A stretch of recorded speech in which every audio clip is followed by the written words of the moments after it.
multiple arrests still happening right now. The organizer of the protest, Dominic Alexander, has been taken into custody. That's according to multiple reports from people here on the ground and on the bridge from protesters that have not been arrested. It's a little interesting because there are some who are on the bridge. Literally, 3 people just walked past me who get walked down off the bridge. So police are arresting everyone on the bridge, but there are some protesters relaying information who just walked down. I want to read a tweet real quick that I just saw from Dallas County Judge Clay Jenkins, who says, the protesters left the protection of the county property and traveled into a bridge controlled by the city and state. I urge restraint on the part of everyone and grace towards the protesters. Little unclear exactly what he means by that. We do know, and this is obviously outside of the curfew zone, so I know people have been saying, well, this is outside the curfew zone, could they be there? But Dallas police had said as early as May 29th, so a few days ago, before any of these protests really started, that if you impeded a freeway or roadway, they would take an enforcement action. So, I mean, Stephen, do you think that these protesters understood that risk when they were entering the bridge? I'll put it like this. Dominic Alexander, the organizer of the protest, told protesters, and before this really got started, they were reciting the numbers to the jail and numbers to certain lawyers, and some even were told to write lawyers' numbers on their arms so that they can be called when and if they are arrested. So that can give you some type of context as to those knowing eventually tonight they may be arrested and taken into custody.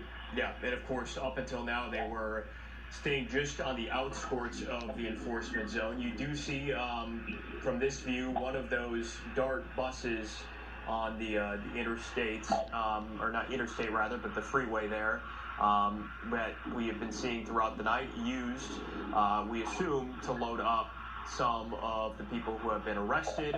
That was used last night to round up people who had violated the curfew, and it appears that will be the case again with this operation with DPS, Dallas Police, and even the National Guard in a supporting role here. So we're going to stay on top of this throughout the night, and I hope to learn more about the conversations police had with protesters leading up to this, but we'll be right back. Crowd entered the freeway a little before 9 o'clock or so. As they got to the center part of the bridge, we saw law enforcement move in from both sides. At one point, Dallas police deployed smoke from what we could see, and says they did so to prevent the protesters from getting onto the other lanes of the bridge.